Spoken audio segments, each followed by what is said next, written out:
애청자 여러분 안녕하십니까? 오늘은 레위기 강의 5번째 시간을 갖습니다. 본문 말씀은 레위기 2장 7절로 12절 말씀이 되겠습니다. 봉독해 드립니다. 내 헌물이 튀김판에 구운 음식 제사라면 고운 가루에 기름을 섞어 만들지니라.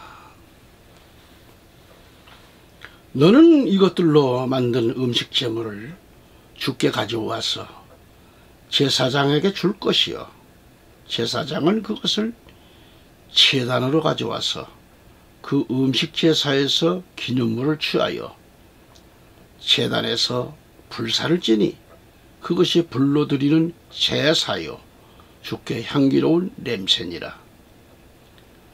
음식 제사에 남은 것은 아론과 그의 아들들의 것이 될지니 그것은 불로 드리는 주의 제물 중에서 가장 거룩한 것이니라. 너희는 누룩을 넣어 만든 어떤 음식 제물도 주께 드리지 말지니 이는 불로 드리는 주의 어떤 제물에도 누룩이나 꿀은 불사르지 못함이라. 첫 열매들의 헌물은 너희가 주께 드릴 것이나 향기로운 냄새를 내기 위해 그것들을 제단에서 불사르지 말지니라. 아멘. 오늘은 지난 시간에 이어서 네 번째로 내 헌물이 튀김판에 구운 음식 제사라면 이런 얘기입니다. 레위기 2장 7절 8절에 가서 보면 내 헌물이 그랬어요. 튀김판에 구운 음식 제사라면 고운 가루에 기름을 섞어 만들지니라. 너는 이것들로 만든 음식 제물을 주께 가져와서 제사장에게 줄 것이요, 제사장은 그것을 제단으로 가져와서 그랬습니다. 본문 말씀에 튀김판이란 말씀이 나와요. 헌물의 튀김판. 튀김판은 좀 쉽게 말하면 솥이라고 생각하면 돼요. 가마솥. 뭐 이런 큰 솥이죠. 히브리 원문에는 마르헤스트라고 그러는데, 마르헤세트는 음식을 튀길 때 사용하는 큰 그릇을 가리킵니다. 솥이나 그 냄비에 삶은 게 아니고 튀김판에 구운 음식 제사를 가리키는 거죠. 이것도 역시 그리스도의 십자가 순환을 의미하는 겁니다. 그리스도는 우리의 임마누엘이 되시기 위하여 무덤에 내려가셔서 죽음의 고통을 맛보신 겁니다. 이것은 죄인에 대한 놀라운 하나님 사랑의 확증이고요, 사도 바울의 말과 같이 우리가 아직 죄인 되었을 때에 그리스도께서 우리를 위하여 죽으심으로 그의 사랑을 확증하신 것이라는 것입니다. 로마서 5장 8절의 말씀대로. 그러니까 이 음식 제물이 익어지기까지 튀김판에서 익어지는 고통을 형언하기 어렵습니다. 죽음의 고통을 누가 감히 표현할 수 있겠는가? 빵이 완숙되어 음식시에서 제물이 되어서 저 단 위에 오르듯이 그리스도께서도 십자가의 죽음을 통하여 구원을 완성하시고 하나님 보좌에 오르셨습니다. 우리도 음식 제물이 튀김판에서 완숙되어진 것과 같이 그리스도의 죽음의 고난에 동참해야 돼요. 동참함으로 설익은 부분들을 완숙시켜야 된다는 것이죠. 미숙한 것을 완숙시켜야 돼요. 이것이 임마누엘의 완성입니다.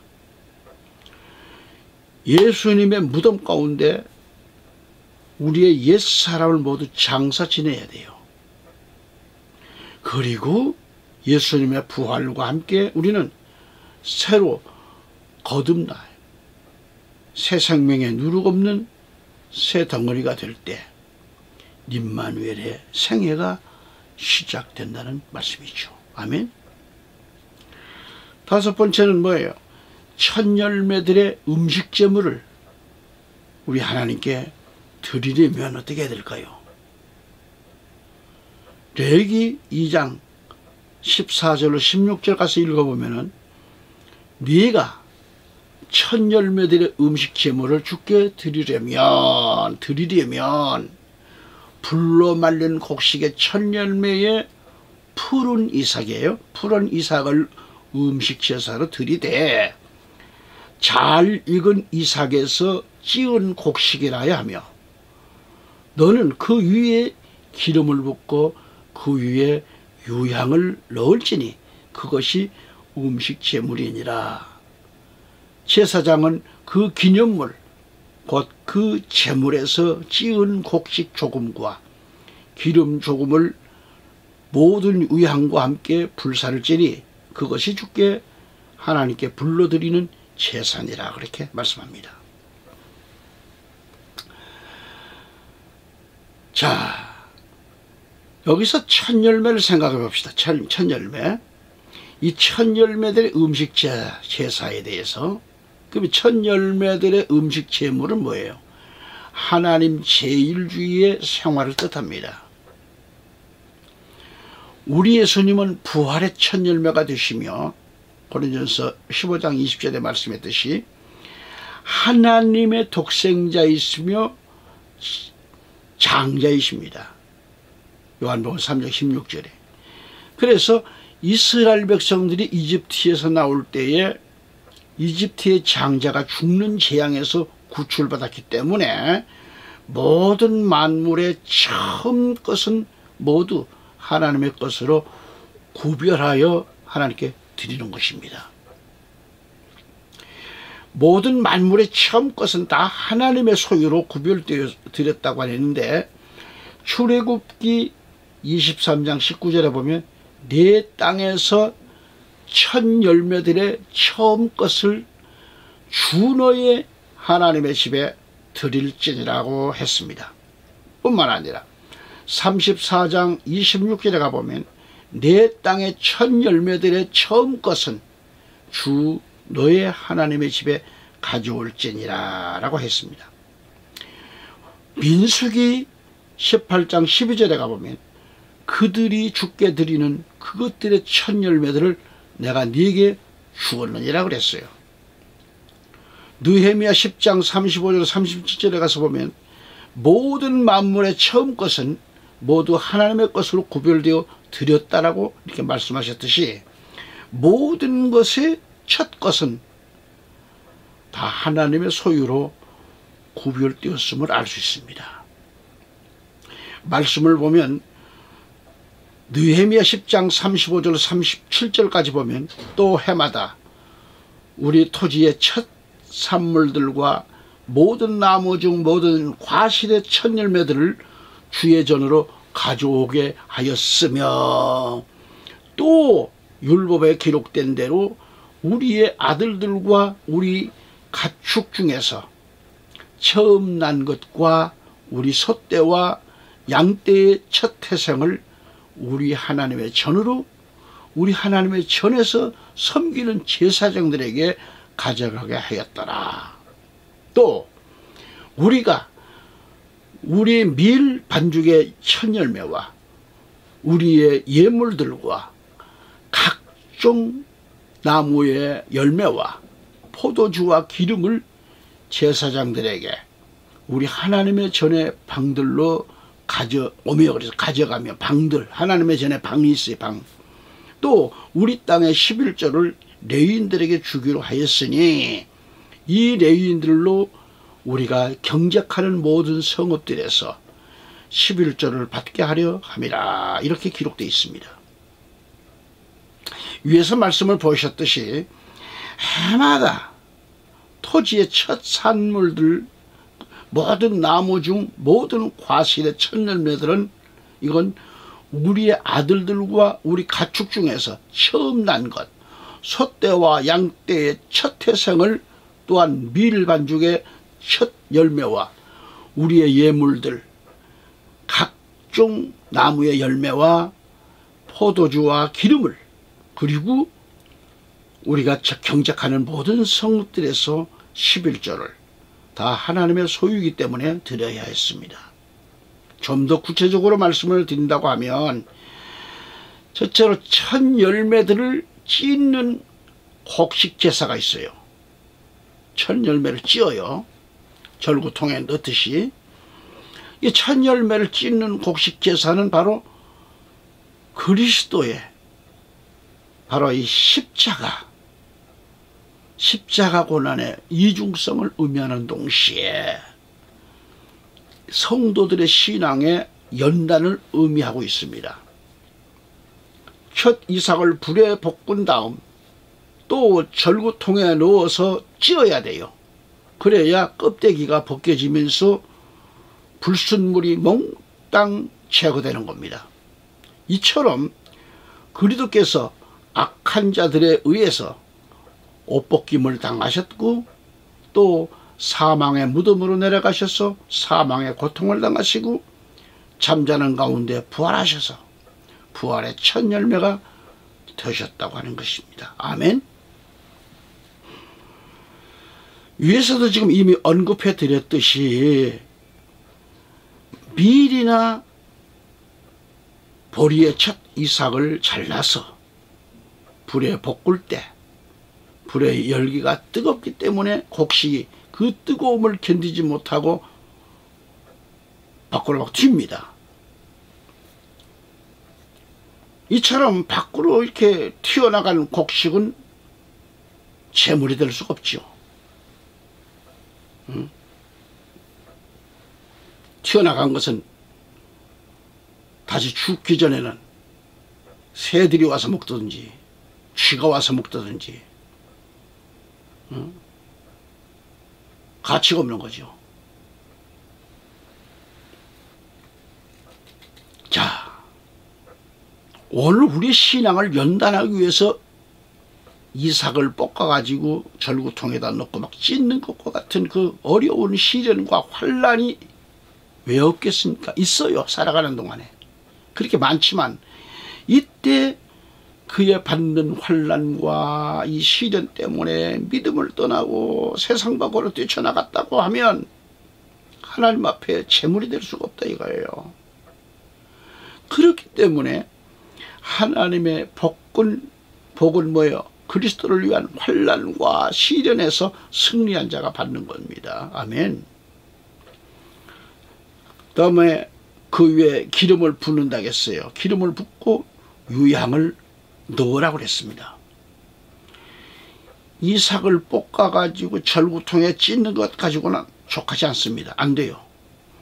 그 위에 반드시 뭐가 들어가요? 기름이 들어가야 돼요. 기름을 붓고 유향을 더해야 합니다.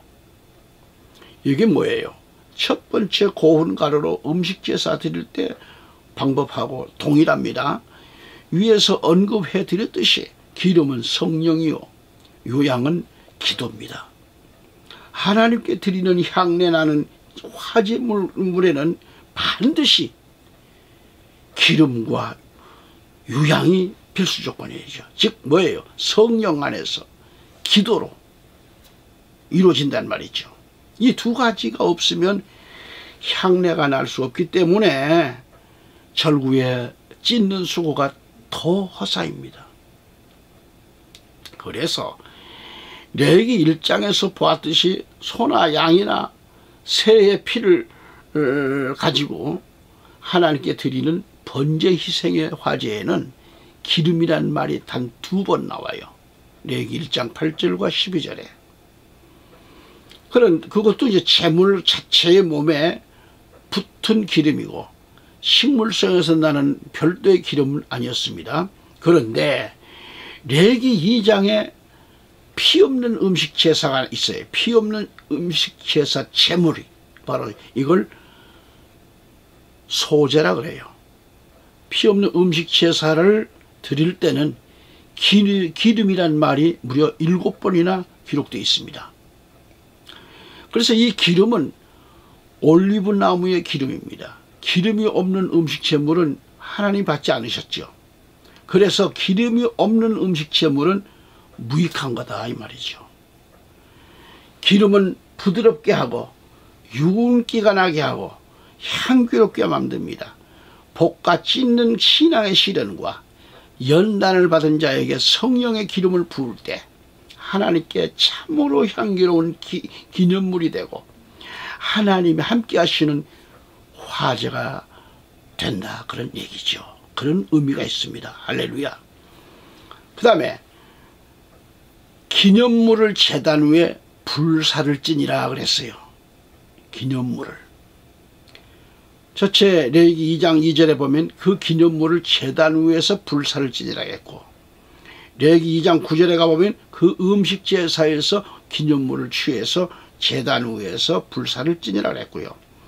레위기 2장 16절에 가보면 제사장은 그 기념물 곧 그 제물에서 찌운 곡식 조금과 기름 조금을 모든 위안과 함께 불사를 찌니 그랬습니다. 불사른다 그래서 불사른다. 그러니까 음식 제사에서 기념물이란 언어가 3번 나와요. 기념물이란 언어가 레위기 2장 2절 9절과 16절에 나옵니다. 음식 제사는 기념물을 불태워 드리는 화제를 가리켜요. 불태워 드리는 것을 화제라 그러죠. 여기서 히브리 원문을 보면 기념물이라고 하는 것은 아지카라의 기본 동사, 자카르는 기억하다라는 뜻입니다. 따라서 여기 번제단 위에서 불살라진 기념물은 풍성한 수확을 허락하신 하나님을 기억함과 동시에 헌제자가 하나님께 자신의 간구를 기억해달라고 간청하는 그런 복합적인 의미가 담겨 있습니다.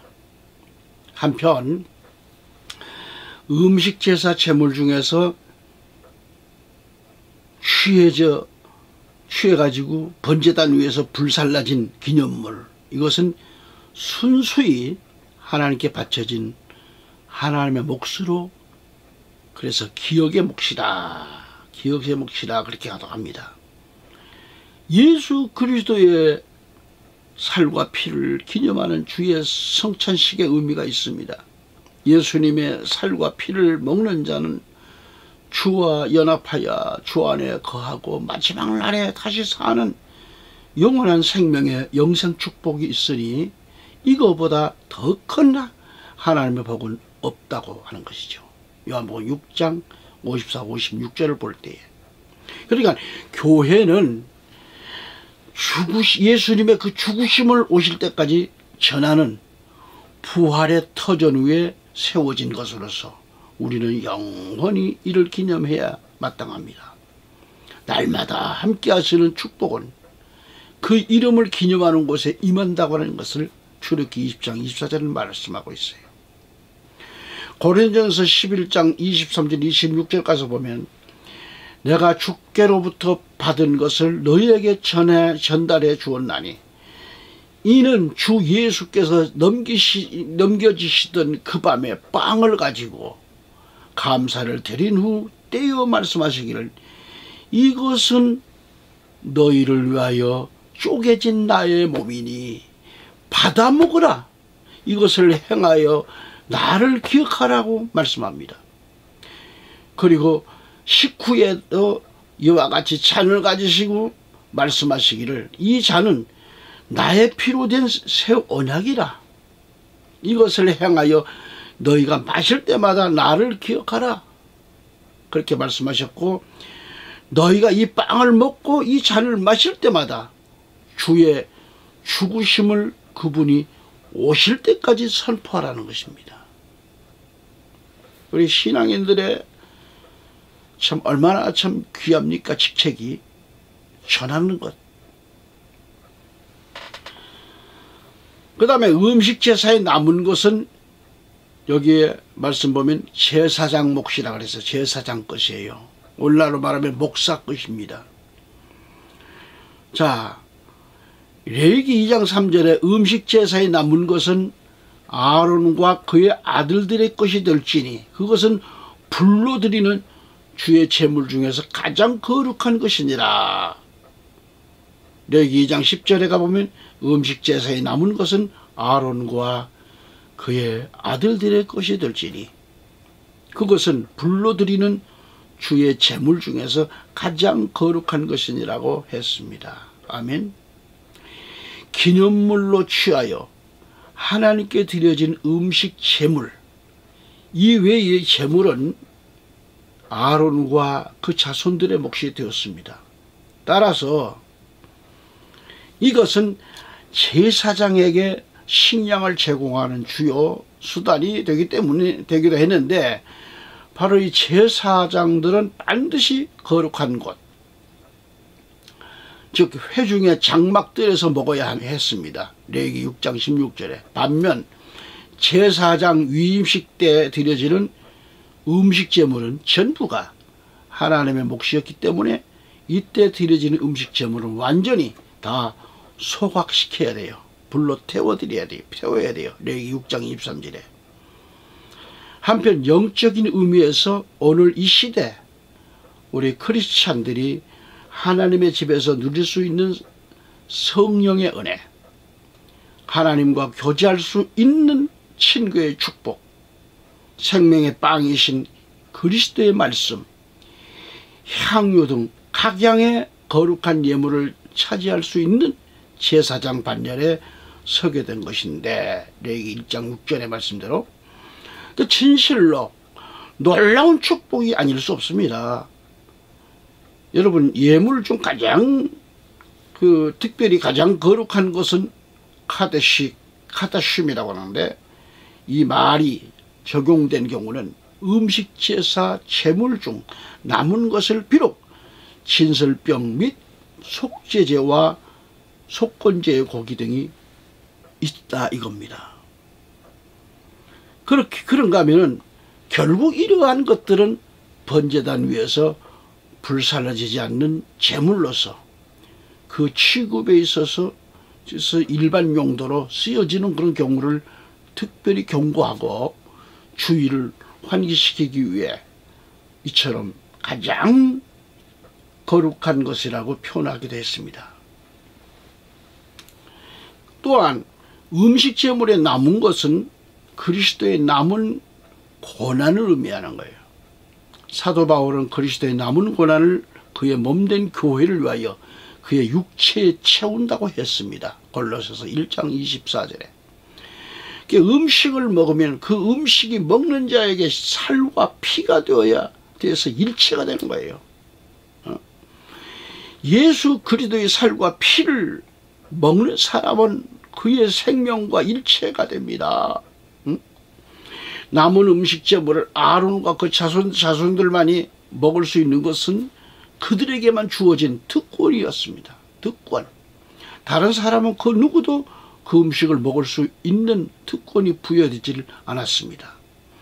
아론과 그의 자손들은 오늘 교육자와 그의 자손들을 의미하는데, 그리스도의 남은 고난에 참여하는 특권과 아무에게나 되어 있지 않았는데, 음식 제물은 곧 예수님의 살과 피를 기념하는 그런 교회에 사역하는 자들에게만이 주어진 특권입니다. 예수님의 고난에 남은 살과 피를 먹는 사람은 그리스도의 생명과 일체되는 영광스러운 축복을 누리게 되는 거죠. 우리는 그와 같은 영광을 받기 위하여 고난도 함께 받아야 한다는 것을 바울은 로마서 8장 17절에서 말씀합니다. 그리고 그리스도의 고난은 다 끝난 것이 아니라 지금도 계속되고 있어요. 그 남은 고난에 참여하는 자만이 그의 영광에 참여하고 그리스도와 함께 복된 세계가 됩니다. 사도 베드로는 간증하기를 자신은 그리스도의 고난의 증인이고 나타날 영광에 참여할 자라고 베드로전서 5장 1절은 말하고 있습니다. 다음으로 음식 제물에 금지된 게 뭘까? 금지된 것은 누룩입니다. 누룩. 오늘 본문 말씀을 보았듯이 누룩은 뭐예요? 누룩. 자, 레위기 2장 11절에 너희는 누룩을 넣어 만든 어떤 음식 제물도 주께 드리지 마라. 이는 불로 드리는 주의 어떤 제물에도 누룩이나 꿀은 불사르지 못함이라고 했습니다. 그러니까 음식 제사에는 누룩과 꿀을 사용해서는 안 됩니다. 금지되어 있단 말이죠. 이 두 가지를 함께 드릴 경우 음식 제사는 연락되질 않는다 하는 것을 알아야 되고, 이것은 하나님께서 금지하셨기 때문에요. 그러면 누룩을 넣지 말라. 누룩을 금지한 것은 뭘까요? 누룩은 빵을 부풀게 하는데 사용됐던 거죠. 그런 것을 뭐 베킹 파우더나 뭐 그런 거겠죠. 누룩은 빵을 부풀게 하는 그 성분으로 그 죄의 부패성을 의미하는 겁니다. 영적으로는 누룩이 가루에 퍼지는 것과 같이 죄라고 하는 것은 인간의 심령을 부패케 만들어요. 그러므로 이것을 제거하지 않으면 안 됩니다. 제거해야 돼요. 예수님께서 제자들에게 바리새인들과 사두개인들의 누룩을 주의하라고 마태복음 16장 6절은 가리키고 있습니다. 그렇게 했을 때 처음에는 제자들이 이게 무슨 말인가? 누룩을 넣은 빵으로만 착각을 했다는 말이죠. 그런데 나중에 이제 깨달은 거예요. 이 교훈을 깨달은 겁니다. 제자들이. 그러니까 바리새인들의 누룩은 형식적인 외식주의의 교훈을 말합니다. 만일 이 누룩을 제거 안 하고 그대로 두었다간 진리의 내용보다는 형식을 더 중요시하는 위선자의 탈을 면치 못하게 된다는 말이죠. 뿐만 아니라 사두개인들이 누룩은 천사도 부활도 내세도 부인하는 교훈이기 때문에 만일 이 누룩을 제거 안 하고 그대로 두었다간 그 사람은 세속적인 현실주의자가 되고 마는 겁니다. 그렇기 때문에 이 두 가지 누룩은 우리 신앙생활에 있어서 절대로 금물입니다. 이건 반드시 제거해야 되는 거죠. 이 두 가지 누룩 외에도 예수님은 또 한 가지 누룩을 더 경계하신 것은 뭘까? 바로 마가복음 8장 15절에 나와 있듯이 헤롯의 누룩입니다. 헤롯의 누룩. 이 헤롯의 누룩은 뭘 가리키죠? 교회가 정치에 참여하는 걸 가리키는 겁니다. 교회가 정치에 참여하고 정치 운동을 하는 것은 하는 그런 기구로 전락되어 버린다면 교회 본연의 사명을 망각하게 되는 것 아니겠어요? 음식 제사 제물에 이상의 세 가지 교훈을 따르는 무리들에 의하여 십자가의 고난을 당하셨기 때문입니다. 바리새인들의 교훈과 사두개인들의 교훈과 헤롯의 교훈은 곧 예수님의 하나님 왕국 운동을 방해하는 악한 그런 누룩이었습니다. 그런데 현대 교회 가운데는 이 세 가지 교훈에 오염됐어요. 오염되어 아주 그래서 자주 나타나는 거 뉴스에도 나타나지만 교회 부패상이 드러나잖아요. 응? 참 부끄러운 일이 많지요. 참으로 슬프지 않을 수 없습니다. 우리는 그리스도께서 말씀하신 이 3대 교훈을 조금이라도 용납해서는 안 됩니다. 유대인의 무교절에는 7일 동안 무교병을 먹고 집구석구석을 뒤져가면서 누룩을 찾아 처리를 합니다. 만일 이 절기에 유교병을 먹는 날에는 이스라엘에서 영영 끊어지고 말기 때문에 출애굽기 12장 15절에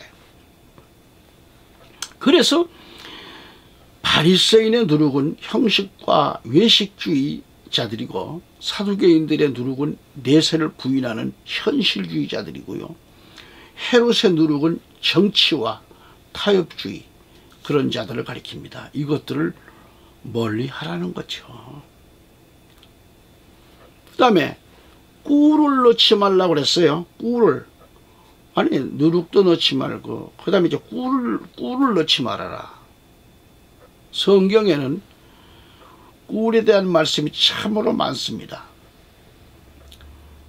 자, 말씀을 제가 하나하나 찾아서 읽어드리면 시편 19편 10절에 그것들은 금보다 많은 정금보다 더 바랄만하며 꿀과 벌집보다 더 달도다 그랬고요. 시편 119편 103절을 보면 주의 말씀들이 내 입맛에 어찌 그리 단지요 정녕 내 입에 꿀보다 더 다나이다 라고 했습니다. 잠언서 16장 24절에도 보면 즐거운 말들은 벌집 같아서 혼에 달고 뼈에 건강이 되느니라고 했고요. 또한 꿀은 잠언서 24장 3절에 내 아들아 너는 꿀을 먹어라 그것이 좋기 때문이라 벌집을 먹어라 그것이 내 입에서 다니라 라고 했습니다. 아가서를 찾아보면 5장 1절에 나의 벌집을 나의 꿀과 더불어 먹었으며 나의 포도주와 나의 젖과 더불어 마셨도다. 사무엘상 14장 27절에 가보면 다윗이 사울의 난을 피하여 피곤에 지쳐 방황할 때 요나단은 숲속에서 꿀을 먹고 눈이 밝아진 적이 있었습니다. 자, 요한계시록을 보면 10장 10절에 이 예언의 말씀은 입에는 꿀같이 다나 먹은 후에 배에서는 아주 쓰다고 했어요. 이사야 7장 15절을 보면 임마누엘의 주님은 악을 버리고 선택할 줄 잘 알 때까지 버터와 꿀을 얻었다고 이렇게 기록되어 있습니다. 이처럼 꿀은 하나님의 말씀의 모형이긴 합니다. 긍정적이고 좋아요. 그런데 음식 채물에 화제의 꿀을 금지한 것은 의미심장하잖아요. 음식 채물의 꿀은 달콤한 인정이나 애정, 육정을 금지하라는 뜻으로 말씀하는 거죠. 그래서 6월절의 음식에는 어린 양의 고기와 무교병과 쓴 나물을 먹었어요. 출애굽기 12장 8절에 보면 이미 위에서도 언급해 드렸듯이 무교병은 죄 없는 예수 그리스도의 몸이라고 했고요. 쓴 나물은 이스라엘에게 이집트의 고난을 상기시키면서 6월절 양 예수님의 십자가의 고난의 쓴 잔을 기억하는 데 있었습니다. 그러니까 그리스도의 몸을 기념하는 음식 제사 제물에는 꿀같이 달콤한 인간의 그런 인정이나 애정을 가미할 수가 없다라는 것이죠. 사람이 세상을 사랑하면 아버지 사랑이 없을 뿐만 아니라 하나님과 원수가 된다고 했어요.